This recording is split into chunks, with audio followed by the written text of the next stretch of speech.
신천지 특검에 대해 국민의힘과 공동투쟁 방안을 마련하겠다. 국민의힘과의 긴밀한 공조를 강조한 이준석 개혁신당 대표. 제21회 국회의원. 바른미래당, 미래통합당 최고위원. 국민의힘 당대표 역임. 민주당과 조국혁신당의 합당 논의가 본격화하는 가운데 6.3 지방선거에서 국민의힘과 개혁신당의 선거 연대에 관심이 쏠리고 있는데 같은 중국집인데 전화기 두 대 놓고 이렇게 하는 식으로 정치하면 안 된다. 개혁신당과 국민의힘 같은 경우에는 뭐 계엄에 대한 입장이나 선명한 차이가 있지만 저 민주당과 조국혁신당은 분명히 같은 중국집이다. 합치는 게 맞다 이렇게 봅니다. 이준석 의원이 본 향후 정계 개편 움직임 집중 분석합니다.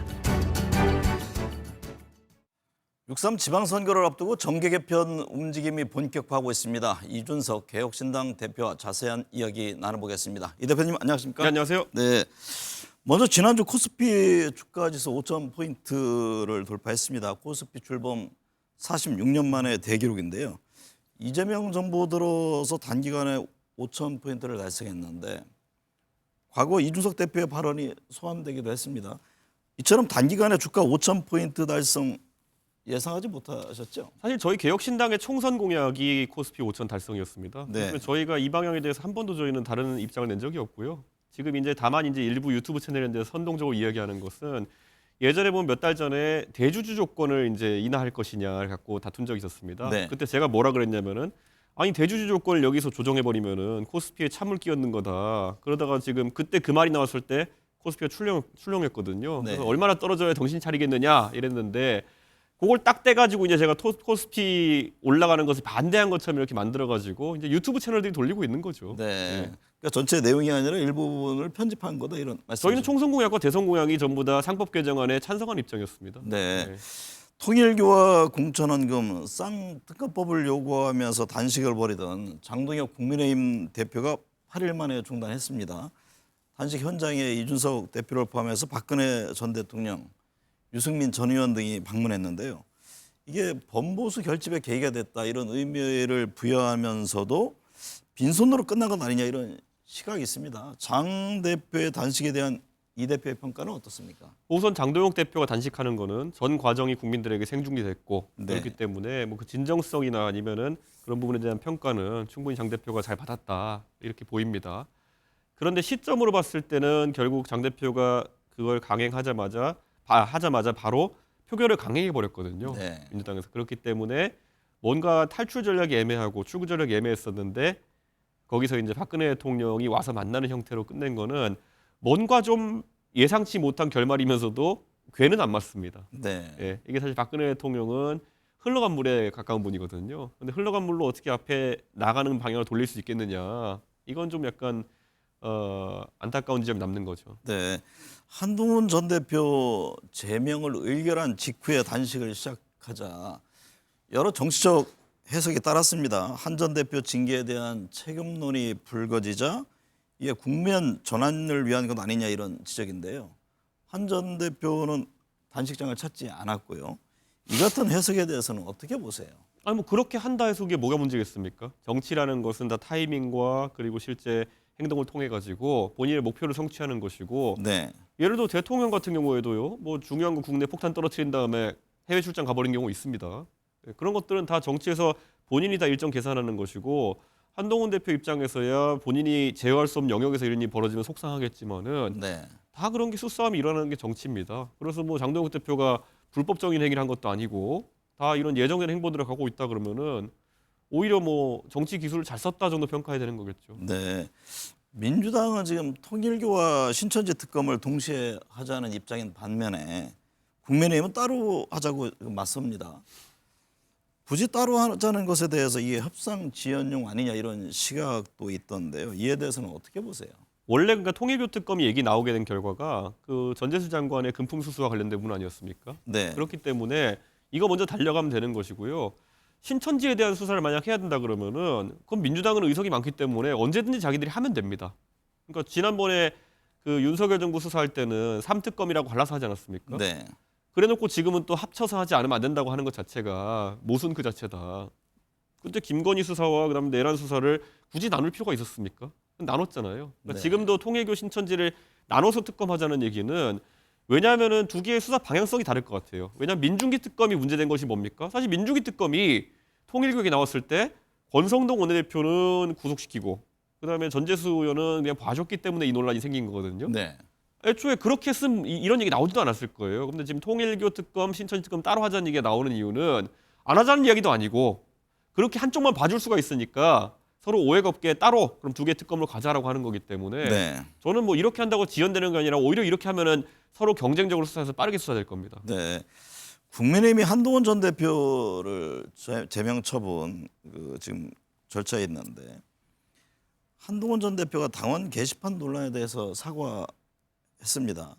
한 전 대표 사과에 대한 진정성 그리고 한 전 대표 징계를 둘러싼 논란에 대해서는 어떻게 보고 계세요? 뭐 우선 한동훈 대표 입장에서는 굉장히 사과하기 싫었을 것 같은데 네. 주요 이제 일간지에서 사설도 그렇고 한동훈 전 대표도 책임이 어느 정도 있다 이런 얘기가 나오니까 저는 뭐 사과라 보진 않습니다. 유감 표명 중에서도 약한 수위의 유감 표명을 좀 한 것 같은데 네. 제가 이걸 보면서 느꼈던 일감은 예전에 일본의 전후 사과를 하라고 하면은 사과라는 표현 안 들어가 있고 뭐 한데 하여튼 통석의 염이라고 하는 네. 통색의 염. 예, 네. 보통 통석의 염이라고 하는 그 형태의 표현을 하거든요. 그러니까 거의 한동훈 대표의 말을 네 글자로 드리면은 통석의 염입니다. 네. 정확히 뭐가 이렇게 내가 잘못되고 이런 건 없지만은 어쨌든 통석의 염이다. 뭐 이런 거 네. 있잖아요. 네. 그래서 좀 그래서 오히려 이거는 안 하는 이만 낫지 않았느냐라는 생각을 좀 하게 되고요. 그럼에도 불구하고 지금 제명이 과한 건 사실입니다. 예.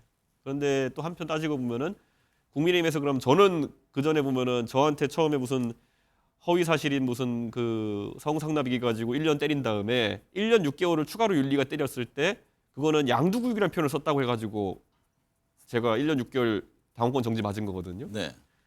그러니까 제가 오히려 윤석열 통해서 양두구육이라고 했다가 1년 6개월 맞은 거예요. 네. 지금 보면은 양두구육 갖고 저한테 뭐라 하시는 분은 저한테 뭐라 하시는데 제가 윤석열 통해 한 말입니다. 그게 사실은. 네. 그런데 그때 윤리위가 왜 그런 결정했냐 물어보니까 어떻게 사람을 동물에 비할 수 있느냐였거든요. 네.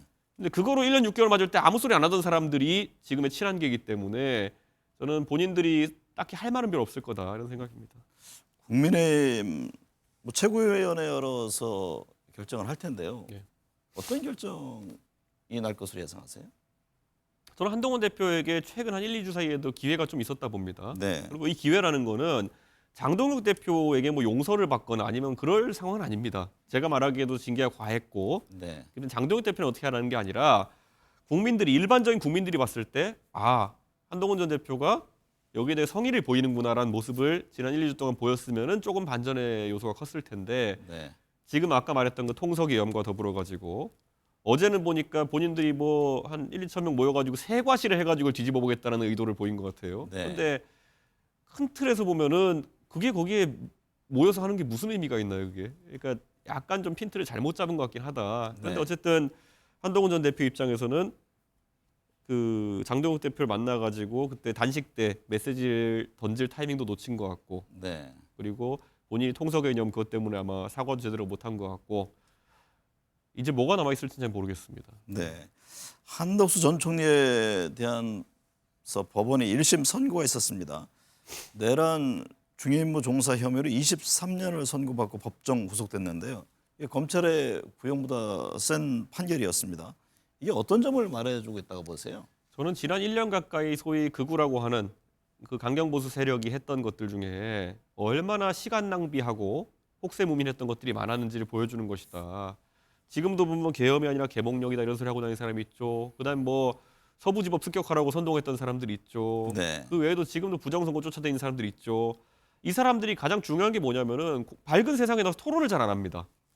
부정선거 저한테 뭐 1억 준다는 분 있어가지고 토론 하겠나 싶었는데 또 연락이 잘 안 되거든요. 네. 그러니까 매번 이런 식이에요. 무슨 뭐 변호사가 이준석이가 토론을 거부한다고 제가 데리고 오라고 토론해주겠다고. 네. 그러면 자기들한테 가서는 이준석이가 토론을 거절하고 있습니다 이러는데 사실은 제가 아무리 얘기해도 안 받아요. 그러니까 그렇게 해가지고 결국엔 자기들의 요만한 어떤 음모론 집단을 만들어가지고 그거 갖고 이제 계속 먹고 사는 분들이 있는 것 같아요. 저는 당당하게 뭐 이분들이 정리할 건 정리해야 되는데 거기에 생계가 달린 것 같아요, 이분들이. 네. 예. 이재명 대통령이 이해운 장관 후보자 지명을 철회했습니다. 하지만 이 소위 이제 통합을 위한 진영을 가리지 않는 인사 기조는 계속 이어질 것으로 보이는데 이 점은 어떻게 보고 계세요?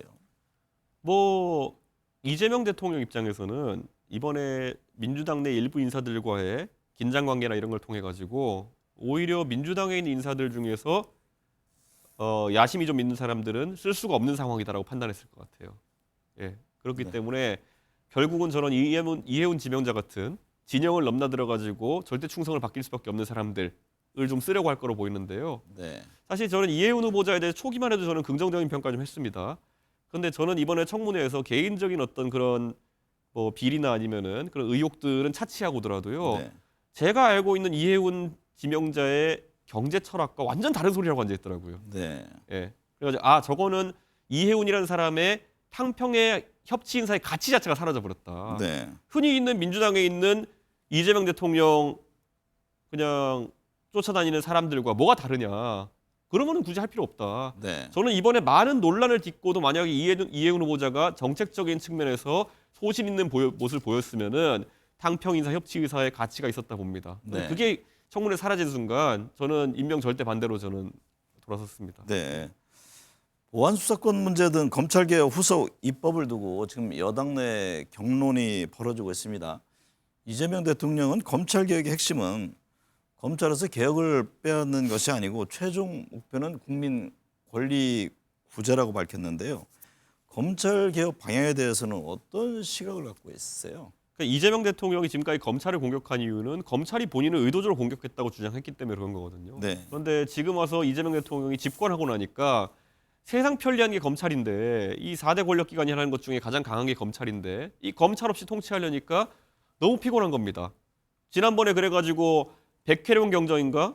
그분 한번 뒷배가 되어줬다가 망신도 한번 사고 지금 특검이라는 것도 계속 돌리는데 사실 검찰개혁안이라는 걸 민주당에서는 수사와 기소가 분리되어야 검찰개혁이다 그랬는데 네. 이 특검은 완전히 다 통합되어 있는 거고 이번에 3특검도 모자라가지고 종합특검이라는 걸 한다고 하잖아요. 종합특검이라는 거는 제가 몇 번 지적하지만 언어무손입니다. 네. 종합은 제너럴이고 특별한 검사는 스페셜이거든요. 제너럴 스페셜은 말이 안 되는 거예요. 네. 그런데 이런 거를 만들겠다는 것 자체가 그들이 그렇게 싫어했던 특수부에 해당하는 거를 가지고 싶은 겁니다. 검찰총장은 그래도 인사청문회라도 하죠. 특별검사는 이렇게 3대 종합특검이면은 지금 대한민국에 있는 어지간한 정치적 대형 사건을 다 하는 특검인데 이거 특별검사는 민주당이 지명하면 땡이잖아요. 그러니까 이런 3대 종합특검을 한다는 거는 특수부가 우리 때릴 때는 굉장히 짜증나서 검사를 없앤다 했는데 네. 지금 와서 보니까 이게 꼭 필요하다. 그래서 우리가 우리 나름의 특수부를 그냥 만들어가지고 가지고 있겠다라고 하는 거거든요. 지방선거 때까지 운영되는 특수부를 가지고 있겠다. 저는 그래서 이런 것 자체가 이미 검찰 개혁의 논리적 어떤 정합성은 떨어지고요. 내 거 필요하다. 그 상태로 간 것 같습니다. 네. 더불어민주당 정청래 대표가 긴급 기자회견을 통해서 조국 혁신당과의 합당을 전격 제안했습니다. 향후 전망과 함께 어떤 배경으로 이해하십니까? 뭐 조국 혁신당은 사실 제가 봤을 때는 제가 같은 중국집이라 표현했는데요. 네. 뭐 주방은 공유하는데 왜냐 만드는 음식이 똑같아요. 사실 조국 혁신당이 민주당과 어떤 부분에서 차이가 있는지를 사실 국민들이 잘 모릅니다. 정책적 스탠스로는 둘 다 맨날 검찰 개혁한다 그러고 있고 뭐 그런 의미에서 제가 봤을 때는 합당하는 게 맞고요. 정당이라는 건 가치와 철학이 차별화돼야 되는데 그런 모습이 별로 보이지 않습니다. 네. 진보 진영의 통합 움직임에 이제 관심은 국민의힘과 개혁신당이 과연 6.3 지방선거에서 어느 정도의 선거 연대를 할 것인지 또 나아가서는 합당을 할 것인지 이 부분에 대해서 관심들이 쏠리고 있는데요. 이에 대한 입장이 궁금합니다. 저는 간단하죠. 저는 국민의힘과 개혁신당을 놓고 보면은 제가 저 당을 모르는 것도 아니고 네. 제가 누구보다 잘 알 겁니다. 근데 저 안에서 지금 주요 담론 중에서 뭐 저는 윤핵인 이런 거는 차치하고요. 부정선거부터 시작해서요. 그 낡은 어떤 그런 경제적 관점이라든지 이런 것들이 개혁신당 큰 차이가 있습니다. 네. 네, 그렇기 때문에 저는 합당이나 연대를 하기에는 정책적 격차가 좀 크다 네. 이렇게 보고 있습니다. 그럼 6.3 지방선거에서도 전혀 뭐 연대 선거인데 이런 거는 생각하지 않으신다는 예, 말씀인가요? 전혀 생각하지 않고 가고 있습니다. 합당도 역시 마찬가지예요. 예, 그렇습니다. 민주당과 조국혁신당 합당 움직임에 대해서 앞서 말씀하셨듯이 어차피 번호만 다른 같은 중국집이다 이런 표현하셨잖아요. 예. 그러면 국민의힘과 개혁신당은 어떤 점이 어떻게 다릅니까? 우선 저희는 이제 보수주의에 있어가지고 네. 흔히 얘기하는 반공주의적 그리고 모순적인 이런 전체주의적인 모습들 이런 것들을 많이 덜어낸 자유주의에 가까운 정당으로 가고 있는 것이고요. 네. 저희는 우선 지지층의 기반 자체가 좀 다릅니다. 그리고 음모론을 배척하고 지금 국민의힘은 음모론의 당 자체가 흔들리고 있지 않습니까? 네. 부정선거론이나 이런 거에 대해 가지고 단절을 못해요. 네. 예, 그 유튜버들한테 휩쓸리면서. 근데 저희 개혁신당은 그런 것과 관계없이 저희가 자체적인 저희 메시지를 내는 거거든요. 그러니까 완전히 주체성이 있어가지고 저희가 다르다 이렇게 말씀드리겠습니다. 그럼 윤 어게인이라든가 예를 들어서 뭐 부정 선거론 이런 것들이 정리가 되면은 그때는 다시 한번 뭐 합당 등 고민해 볼 수는 있는 겁니까? 그게 본체인데 정리가 되겠습니까? 네. 예, 본체가 사실 그런 어떤 음모론과 그리고 계엄과 탄핵에 대한 왜곡된 입장 이런 건데 이거 빠지고 나면 남는 게 뭐가 있겠습니까 지금? 네. 최근 민주당 내 공천 환경 문제가 불거졌고 각 당의 공천 시스템에 대한 얘기들이 나옵니다. 국회의원이 당연직으로 지역위원장을 맡아서 공천권을 휘두르는 이 구조가 그 매간 매직의 원인이다 이런 지적이 오래전부터 있었잖아요. 예. 개혁신당은 어떤 예방책을 하고 있습니까? 또 이걸 어떻게 개선해야 합니까? 우선 가장 큰 틀에서요. 지금 아주 원색적으로 표현하면요. 네. 지방선거와 국회의원 선거가 2년씩 교차하게 만들어 놓은 것 자체가 만악의 근원입니다. 네. 이게 이렇게 된 이유는요. 시의원, 도의원 하다가 국회의원에 도전하는 거 어렵게 만들어 놓은 거예요. 네. 속된 말로 아주 편하게 표현하면은 국회의원들이 좀 능력 있는 경쟁자들이 국회의원 선거에 기어오르지 못하게 2년 차이를 둔 겁니다. 네. 그래서 2년 일찍 사퇴하거나 2년 놀거나 이러지 않으면은 도의원이 아니면 시의원이 국회의원 올라가는 게 불가능합니다. 네. 그렇기 때문에 그러면 국회의원이 2년 차에 본인이 공천권을 행사하게 돼 있는 거거든요. 그러니까 이런 구조 자체를 타파하지 않으면은 어떤 제도도 상관없습니다. 제 생각에는. 그럼 어떻게 고쳐야 할까요? 사실은 단체장, 지방 단체장이 굉장히 중요하잖아요. 근데 말씀하셨듯이 소위 그 국회의원보다 경쟁력이 있는 단체장을 추천하거나 공천하려고 잘 하지 않잖아요. 이거 뭐 구조적인 모순을 좀 해결해야 될 거 아닙니까? 저는 그래서 그 원래 지방선거에서는요 시도당이 보통 권한을 많이 행사합니다. 왜냐하면 후보가 너무 많기 때문에 중앙당이 다 심사할 수 없다. 그래서 그렇게 하는 건데요. 저희 개혁신당이 이번에 새로운 실험하고 있는 것이 공천 절차 같은 걸 전부 다 온라인화했습니다. 그렇기 때문에 서류나 이런 것들이 공천심사위원들에게 투명하게 공개되고요. 네. 일정 부분은 전과 기록이나 이런 것들은 저희가 기계적인 기준에 따라 가지고 AI로 그냥 걸러내 버립니다. 그렇기 때문에 사람이 개입해 가지고 변동성을 줄 요소를 없애는 거거든요. 이번에 드러난 뭐 김경시의원 공천이 이런 걸 본다 하더라도요. 결국엔 사람들이 들어가서 시스템에 있는 값을 정무적인 판단이라는 이유로 뒤집어 버리면 그때부터 이제 난리가 생기는 거거든요. 네. 저는 그런 부분을 최대한 저희가 기계적인 룰에 맞춰 돌아갈 수 있도록 저희가 아예 전산화해 버리는 그런 시도를 하고 있습니다. 6.3 지방선거가 4개월여 앞으로 다가왔습니다. 그래서 앞서 얘기한 정계 개편 움직임에 관심이 쏠리는데요. 이번 지방선거에서 개혁신당이 세를 넓히기 위한 전략은 어떤 겁니까? 저희는 우선 3인 선거구가 되어 있는 기초의원 선거구에서 저희가 많은 의석을 가져오는 걸 목표로 하고 있고요. 네. 특히 저희가 이번에 99만 원 선거라는 것을 이제 내세웠지만 사실 99만 원은 저희가 갖는 돈도 아닙니다. 홍보물 제작을 위해 가지고 지출하게 된 돈이고요. 그렇기 때문에 선거에 있어서 지금까지 배제되었던 젊은 세대라든지 아니면 경력 단절 여성이라든지 이런 분들이 정말 돈 부담 없이 그리고 이번에 뭐 민주당의 지방선거 공천 관련 보도를 보면 알겠지만은 누구에게 가가지고 갑질을 당하면서 이제 정치해야 된다든지 이런 거 없이 그러니까 능력과 그리고 의지만으로 도전할 수 있는 시스템 만드는 건데요.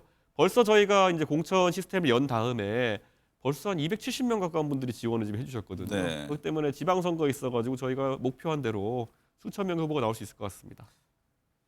관심이 서울시장과 경기지사의 후보를 냅니까?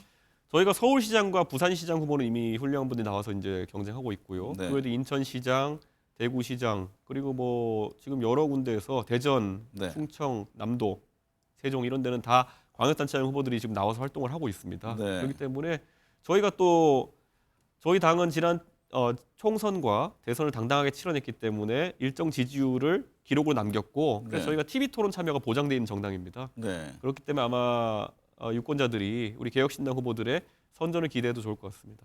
그럼 개혁신당 후보들은 어쨌든 나오면은 뭐 앞서 국민의힘과 연대는 없다고 하셨으니까 끝까지 완주를 목표로 한다 이렇게 봐야 하나요? 예, 그렇습니다. 저희는 완주를 목표로 하고 있고 네, 실제로 저희 후보들 의지가 대단합니다. 네. 그래서 빠른 공천을 통해 가지고 빠르게 지역사회에 뿌리내도록 하겠습니다.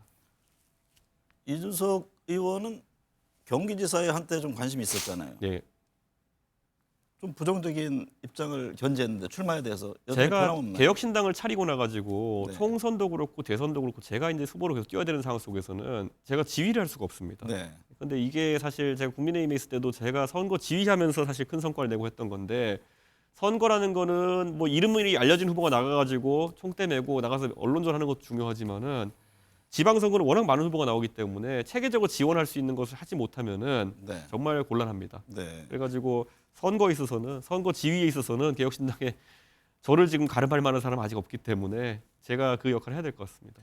조국 혁신당, 민주당과 조혁신당 지금 합당 움직임이 있잖아요. 네. 만약에 합당이 되면은 선거에서 유불리는 어떻게 판단하고 계세요? 우선 조국혁신당이 빠지면 저희는 정당 보조금이 늘어납니다. 네, 네, 그렇기 때문에 저희는 뭐 조국혁신당 하루빨리 힘내서 합당하시라고 응원하고요. 네, 선거에서 기호나 이런 부분도 조정이 되겠죠. 그렇기 때문에 큰 변화가 있을 거로 보이고요. 조국혁신당이 아마 지금까지 나름 지방에서 선거에 출마할 만한 사람들을 모아뒀을 텐데 이분들과의 지분 싸움이라는 알력이 좀 있을 거로 보입니다. 네. 그 과정에서 소위 정청래 대표와 또 이재명 대통령 주변 사람들의 어떤 충돌이라는 것이 우려되지 않나. 그 정도가 예상됩니다. 네. 지방선거를 앞두고 지지세를 결집시키기 위한 각 당의 움직임이 시작됐습니다. 개혁신당의 선택은 어떨까요? 오늘 함께해 주셔서 감사합니다. 예, 감사합니다.